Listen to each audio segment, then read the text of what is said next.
Assalamualaikum warahmatullahi wabarakatuh. Alhamdulillahirabbil alamin. Asyhadu an la ilaha illallah wa asyhadu anna Muhammadan abduhu wa rasuluh sallallahu alaihi wasallam wa ala alihi wa ashabihi amma ba'da.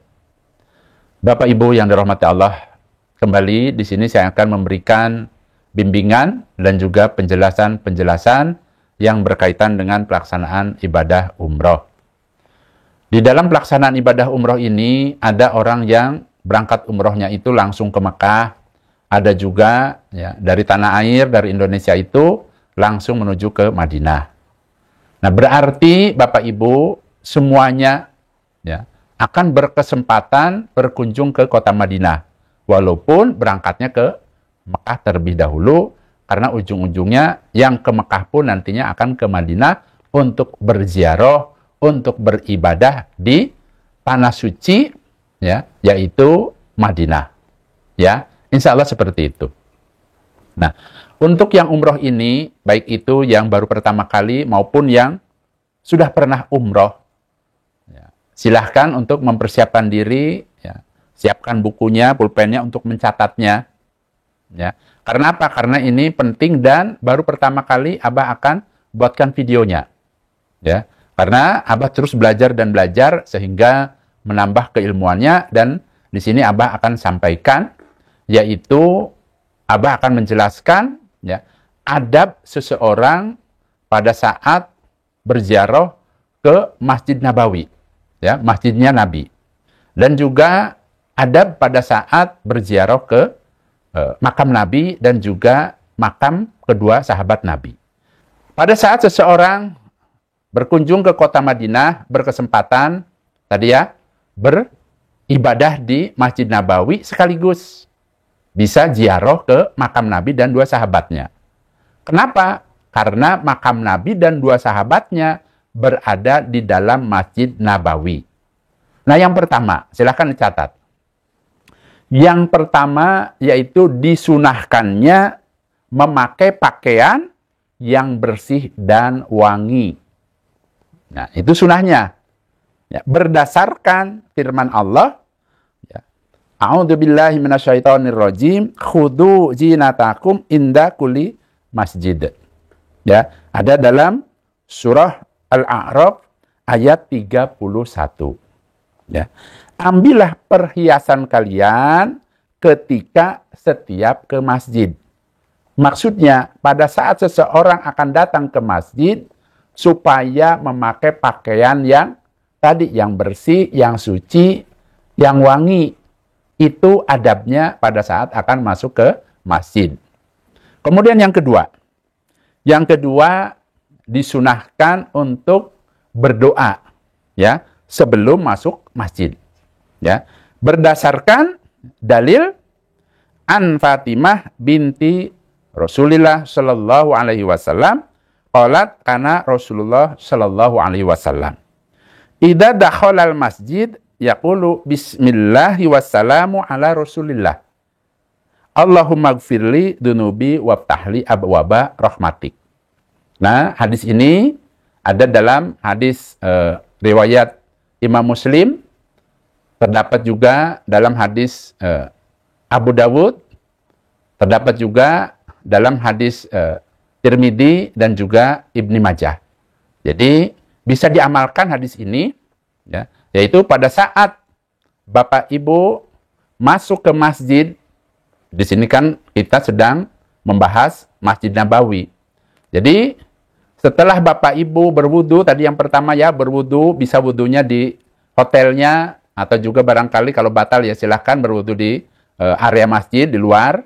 Nah, kemudian ya silahkan ya Bapak Ibu masuk ya, masuk ke masjid, hanya saja tuntunannya atau sunahnya itu ya membaca doa ya, yaitu doanya ya bismillahi wassalamu ala Rasulillah Allahumma gfirli dunubi waftahli abwaba rahmatik. Itu doanya tuh ya. Nah, Abah akan jelaskan. Yaitu dari Fatimah binti Rasulullah Shallallahu Alaihi Wasallam, dia berkata, Rasulullah Shallallahu Alaihi Wasallam ketika akan masuk ke dalam masjid, Nabi berdoa, yaitu Bismillahi wassalamu ala Rasulillah, Allahumma gfirli dunubi waftahli abwaba rahmatik. Nah, itu doanya seperti itu. Kemudian yang ketiga, pada saat masuk masjid, diusahakan supaya mendahulukan kaki kanan. Ya. Nah, ada dalilnya. Dalilnya, Abah akan bacakan. An Anas ibni Malik. Annahu kana yakul. Minas sunati idha dakhaltal masjid, antabda'a birijlikal yumna. Wa idha kharajta antabda'a birijlikal yusra. Dari Anas bin Malik. Sesungguhnya dia berkata, termasuk sunnah adalah ketika kamu masuk masjid, yaitu kamu mendahulukan kaki yang kanan. Dan ketika kamu keluar, maka kamu mendahulukan kaki yang kiri. Berarti pada saat Bapak Ibu masuk ke masjid, ya, karena kita sedang membicarakan Masjid Nabawi, silahkan ya, pada saat akan masuk ke Masjid Nabawi, kaki kanan didahulukan. Tapi nanti pada saat keluar dari masjid, diusahakan kaki kiri yang keluar terlebih dahulu. Itu tuntunannya, itu sunahnya. Ya. Selanjutnya yang keempat. Pada saat menuju ke masjid, akan masuk masjid, diusahakan supaya khusyuk, supaya tenang, jangan terburu-buru, jangan tergesa-gesa. Nah, apa yang disampaikan ini, ada tuntunannya, ada hadisnya. Ya, ada dalam hadis Imam Bukhari. An Abi Hurairah anin Nabi sallallahu alaihi wasallam qol. Idza sami'tumul iqamah famsu ila shalah wa alaikum bisakinah wal waqari wala tusri'u. Dari Abi Hurairah radhiyallahu an, dari Nabi sallallahu alaihi wasallam, beliau Nabi bersabda, ketika kalian mendengar iqamah, maka berjalanlah menuju sholat dengan sakinah. Maksudnya dalam keadaan tenang. Tenang tuh gerakannya ya tenang. Ya, gerakan tubuhnya itu dalam keadaan tenang. Dan wakor. Wakor di sini maksudnya tenang dalam ucapan. Jangan berisik, jangan ribut. Dan kalian jangan tergesa-gesa. Ya. Jadi kesimpulan hadis ini, pada saat Bapak Ibu menuju ke masjid, usahakan ya supaya tenang. Jangan terburu-buru, jangan berisik, jangan lari-larian. Itu tuntunannya, sunahnya seperti itu. Ya, walaupun sudah qomat, supaya tenang. Selanjutnya yang kelima, yaitu pada saat Bapak Ibu sudah berada di masjid, ya maksudnya di Masjid Nabawi, karena kita bahas Masjid Nabawi, silahkan Bapak Ibu melaksanakan sholat tahiyatul masjid. Nah ini, tuntunan ini ya, ada dalilnya, yaitu berdasarkan hadis riwayat Imam Bukhari. An Abi Qatadah ibna Rib'iyyin al-Ansari radhiyallahu an qala qala Nabiyyu sallallahu alaihi wasallam idza dakhala ahadukumul masjid fala yajlis hatta yusolli raq'atain. Dari Abi Qatadah bin Rib'i al-Ansari radhiyallahu an. Dia berkata, Nabi Shallallahu alaihi wasallam bersabda, ketika salah satu dari kalian masuk masjid, maka dia jangan duduk sehingga dia sholat 2 rakaat. Jadi pada saat masuk nanti, ya Bapak Ibu masuk ke Masjid Nabawi, usahakan jangan duduk dulu. Tuntunannya langsung ya takbir ya untuk sholat apa? Sholat tahiyatul masjid 2 rakaat. Ya. Kita lanjutkan.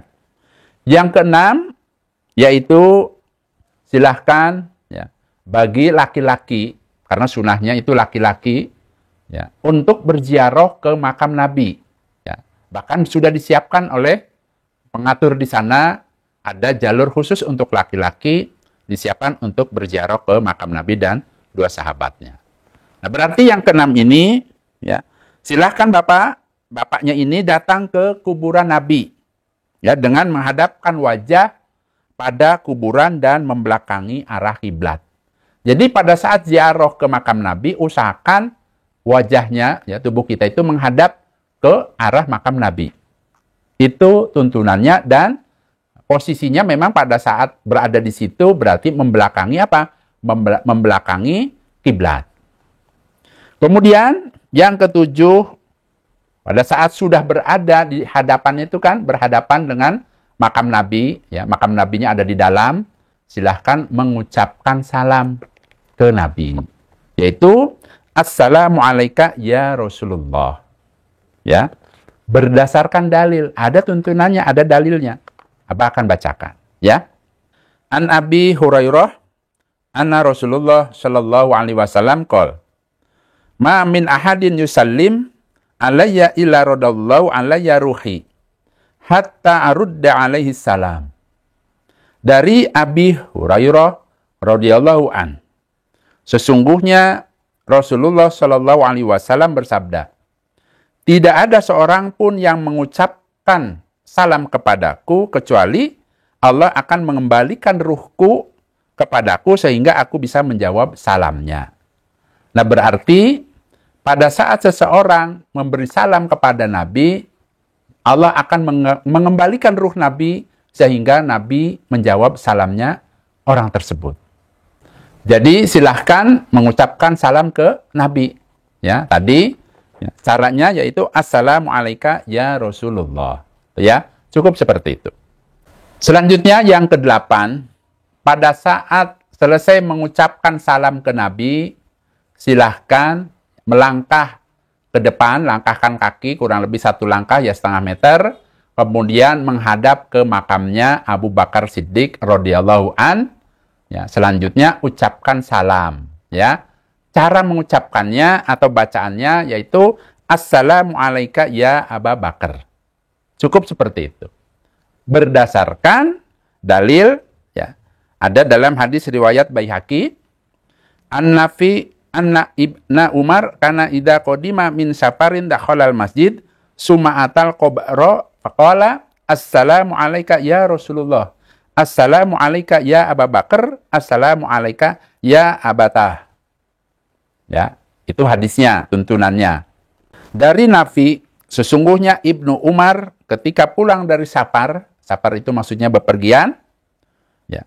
Pada saat beliau pulang dari bepergian, beliau masuk Masjid Nabawi. Kemudian beliau datang ke kuburan, lalu ya, mengucapkan Assalamu alayka ya Rasulullah. Assalamu alayka ya Abu Bakar. Assalamu alayka ya Abatah. Abatah itu maksudnya bapakku. Ya. Nah, dengan adanya hadis ini berarti bisa diamalkan caranya memberi salam kepada Nabi dan juga kepada para sahabat Nabi yang ada di situ. Selanjutnya yang ke-9. Pada saat setelah selesai mengucapkan salam ke Abu Bakar Siddiq radhiyallahu an, silahkan melangkah 1 langkah kurang lebih setengah meter, kemudian menghadap ke kuburannya Umar bin Khattab. Kemudian ya, silahkan mengucapkan salam Assalamu alayka ya Umar. Cukup seperti itu.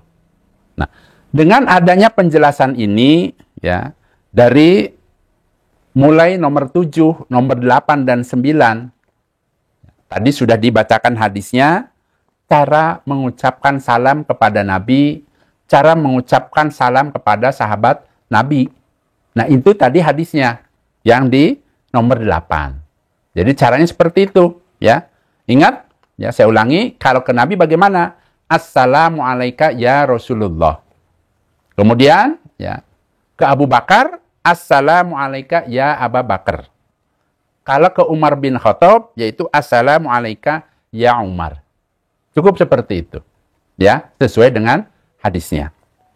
Kemudian, yang ke-10, pada saat setelah selesai mengucapkan salam kepada Umar bin Khattab, silahkan berjalan beberapa langkah, kemudian menghadap ke Ka'bah atau ke kiblat. Untuk apa? Untuk berdoa. Jadi, silahkan berdoa. Doanya menghadap ke kiblat, bukan ke kuburan. Ini ya, karena ya, Abah perhatikan ada 1-2 orang itu berdoanya itu adalah di depan kuburan. Ya, di depan kuburan Nabi, kemudian berdoa di depan kuburan para sahabat. Makanya para petugas itu mengarahkan kalau berdoa itu tadi ya sunahnya, tuntunannya yaitu menghadap kemana? Ke kiblat. Ya, jangan ke kuburan. Nanti ada dalilnya, nanti akan dijelaskan. Ya. Nah, kemudian isi doanya bagaimana? Isi doanya yang pertama boleh ya mendoakan untuk dirinya, kemudian mendoakan untuk Nabi, kemudian mendoakan tadi ya untuk kedua sahabat Nabi yaitu Abu Bakar dan Umar bin Khattab. Berdasarkan dalil An Ibni Umar, annahu kana idza qadima min safarin atal qabra bada'a bi qabri Rasulillah sallallahu alaihi wasallam. Fa shalla alaihi wasallam wa da'a lahu wa la yamassul qabr. Dari Ibnu Umar, sesungguhnya ketika dia pulang dari bepergian, dia datang ke kuburan, dia mulai datang ke kuburan Rasulullah sallallahu alaihi wasallam, lalu dia membaca sholawat dan salam kepada Nabi serta berdoa untuk Nabi. Dan dia tidak menyentuh kuburan. Nah, itu tuntunannya seperti itu, ya. Jadi, pada saat berdoanya itu, dia tidak menyentuh kuburan. Nah, untuk itu diusahakan pada saat berdoa, yaitu menghadap ke kiblat. Kemudian, yang terakhir, yang ke-11, ya, diusahakan jangan mengusap-usap kuburan Nabi dan kuburan kedua sahabat Nabi. Baik itu pakai tangan, baik itu pakai pakaian, umpama pakai sorban dan lain sebagainya, jangan sampai dilakukan. Ya. Terlebih jangan sampai ada punya keyakinan bahwa dengan cara seperti itu bisa mendatangkan kebarokahan, bisa mendatangkan ya, keberuntungan dan lain sebagainya. Jangan sampai dilakukan, jangan sampai punya keyakinan seperti itu. Ya. Karena apa? Karena itu bisa mendekati yang namanya kesyirikan. Usahakan apa yang Abah jelaskan ini bisa dilaksanakan karena apa yang dijelaskan ini sudah sesuai dengan tuntunannya, sesuai dengan dalil-dalilnya, sesuai dengan hadis-hadisnya. Ya. Adapun tadi ya sengaja Abah bacakan hadisnya, tidak ada lain, tujuannya adalah supaya Bapak Ibu merasa yakin, merasa mantap, sehingga di dalam pelaksanaannya itu tidak ragu-ragu, tidak bingung. Karena sudah sesuai dengan hadisnya, sesuai dengan tuntunannya. Itu ya. Apabila video-video Abah ini bermanfaat, ya, Abah sarankan silahkan Bapak Ibu untuk sama-sama ya menekan tulisan subscribe-nya. Ya, jangan lupa silahkan di-subscribe agar nanti pada saat ada video-video terbaru dari Abah bisa muncul di HP Bapak Ibu sekalian. Kemudian juga Abah menginfokan, bagi Bapak Ibu yang tahun ini ada niatan ingin melaksanakan ibadah umroh, ya, Abah bersama tim, ya, insya Allah akan melaksanakan ibadah umroh, membimbing jamaah-jamaah umroh di bulan Oktober selama 12 hari. Silahkan ya, niatkan yang kuat, mantapkan hatinya, terlebih apabila Bapak Ibu sudah cocok dengan nasihat-nasihat Abah, ya, kemudian juga merasa tenang, merasa nyaman, alangkah baiknya langsung saja bisa mendaftar ikut bareng dengan Abah. Kenapa? Karena insya Allah di bulan Oktober ini Abah dan istri akan membimbing Bapak Ibu yang umroh dengan rombongan Abah. Jadi nanti dari mulai awal ya akan dibuatkan grup WA, kemudian di situ nanti ya menjelang keberangkatan insya Allah Abah akan mengajar secara online Zoom ya, sebanyak 3 kali, yaitu mengajar mengenai manasik umroh, kemudian akan mengajar mengenai hal-hal yang berkaitan dengan ibadah di Tanah Suci sebagai bekal ibadah. Karena yang namanya ibadah umroh ini Bapak Ibu, ya biayanya cukup besar. Ya, untuk itu, alangkah baiknya supaya dibekali dengan ilmu yang banyak. Agar apa? Agar bisa memanfaatkan waktunya mendulang pahala sebanyak-banyaknya. Sukses meraih pahala sebanyak-banyaknya. Itu harapan saya, ya. Karena saya dan keluarga sudah mendedikasikan ya, untuk YouTube ini adalah untuk membantu Bapak Ibu agar bisa maksimal ibadahnya pada saat haji dan umroh. Nah, apabila Bapak Ibu sudah mantap, sudah senang dengan nasihat-nasihat Abah, silahkan bisa bergabung, mendaftar ke admin Abah, yaitu Ibu Nur. Silahkan tanyakan caranya bagaimana, dan lain sebagainya. Nah, keunggulannya apa, Abah? Keunggulannya nanti Abah sendiri yang langsung membersamai untuk keberangkatannya. Jadi bukan hanya mengajar saja. Jadi nanti Bapak Ibu langsung akan dibimbing dari mulai keberangkatan sampai pulangnya. Terlebih nanti ibadah di sana pun akan dibimbing langsung. Jadi walaupun ada mutawibnya, tetap urusan ibadah nanti Abah yang membimbingnya. Karena targetnya adalah bagaimana caranya di dalam beribadah di tanah suci, Bapak Ibu memiliki ilmunya yang sesuai dengan tuntunan Rasulullah SAW. Kemudian juga, ya khususnya bagi yang baru pertama kali umroh, mungkin bingung dan lain sebagainya, justru disitulah Abah dan istri ingin membimbing Bapak Ibu. Silahkan bisa dimanfaatkan, ya. Tidak usah ragu karena mungkin jauh dan lain sebagainya. Ya. Yang sudah mendaftar saat ini, Bapak Ibu, bahkan ada yang jauh-jauh dari Kalimantan. Ya. Bahkan ya tadi malam itu ada yang pesan ke Abah dari Taiwan. Beliau ini kerja di Taiwan, insya Allah ingin mengumrohkan kedua orang tuanya yang ada di Indonesia. Ya, biasanya beliau ini yang jauh-jauh itu biasanya menitipkan ke Abah, ya, lewat WA dan sebagainya. Ya, dan itu sudah dilakukan. Ya, bulan November tahun kemarin juga ada, ya, seorang laki-laki usia 77 tahun, insya Allah dari Blitar, anaknya itu menitipkan karena beliau berada di luar negeri. Ya, alhamdulillah pulang selamat, ibadahnya dituntun dan biasanya itu paling depan biasanya kalau yang sudah sepuh-sepuh. Kalau laki-laki biasanya paling depan Abah yang ngurusi, yang wanita biasanya istri Abah dan mutawib, ya, nanti akan membimbing Bapak Ibu, ya. Tidak usah khawatir. Bismillah, kuatkan niatnya. Kemudian beranikan untuk mendaftar, ya. Alhamdulillah, jazakumullahu khairan. Abah pamit Bapak Ibu. Wassalamualaikum warahmatullahi wabarakatuh.